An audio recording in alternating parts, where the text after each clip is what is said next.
111 সরকারের শারীরিক নির্যাতনের ক্ষত নিয়ে চিকিৎসার জন্য লন্ডনে যান।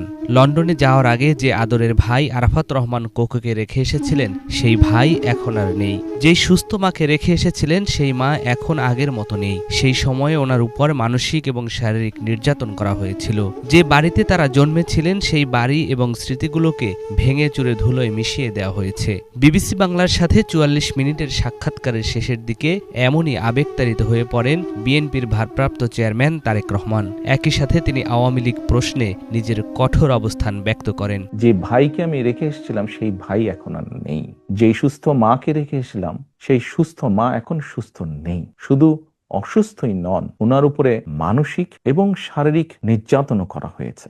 আমি যখন এখানে আসি, আমার ভাইকে আমি রেখে এসেছিলাম, ছোট ভাইকে। আমি যখন এই দেশে আসি, আমার সুস্থ মাকে আমি রেখে এসেছিলাম। একটি ঘর রেখে এসেছিলাম, যেই ঘরে আমি এবং আমার ছোট ভাই বড় হয়েছি, যেই ঘরে আমার বাবার স্মৃতি ছিল, যেই ঘরে আমাদের দুই ভাইয়ের সন্তানরা জন্মগ্রহণ করেছিল, যেই ঘরে আমার মায়ের বহু স্মৃতি ছিল, সেই স্মৃতিগুলোকে ভেঙে চুরে ধুলায় মিশিয়ে দেওয়া হয়েছে।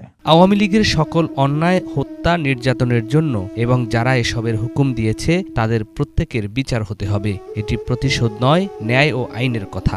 এই সকল অন্যায়, এই সকল হত্যা, এই সকল নির্যাতনের জন্য যারা দায়ী, যারা এসবের হুকুম দিয়েছে, তাদের প্রত্যেকের বিচার হতে হবে। এটি প্রতিশোধের কোনো বিষয় নয়, এটি ন্যায়ের কথা, এটি আইনের কথা।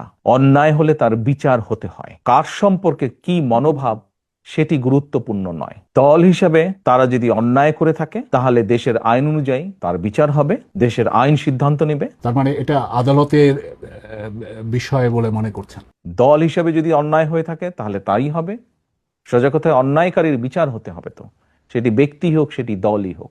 দেশে ফেরার প্রশ্নে নির্দিষ্ট কোনো দিন তারিখ না জানালেও তারেক রহমান দ্রুতই দেশে ফিরবেন বলে বিবিসি বাংলাকে আশ্বস্ত করেন।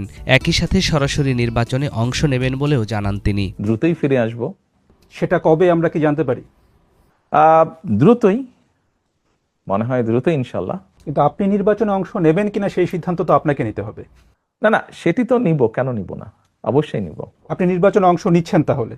জি, ইনশাল্লাহ। চাঁদাবাজি দখলের বিষয়ে সুকৌশলে তারেক রহমানের কাছ থেকে একটি কমিটমেন্ট আদায় করে নেয় বিবিসি বাংলা। প্রশ্নের জবাবে তিনি বলেন, সরকার গঠন করার পরেও দলের নেতাকর্মীরা চাঁদাবাজি বা দখলের মতো কাজে জড়িত হলে দল তাদের বিরুদ্ধে ব্যবস্থা নেবে। পাশাপাশি আইনশৃঙ্খলা বাহিনী এসবের বিরুদ্ধে ব্যবস্থা নিতেও স্বাধীনভাবে কাজ করতে পারবে। বিএনপি ইনশাল্লাহ সরকার গঠন করলে আমার দলের কোনো নেতাকর্মী তখনও যদি এরকম কোনো অনৈতিক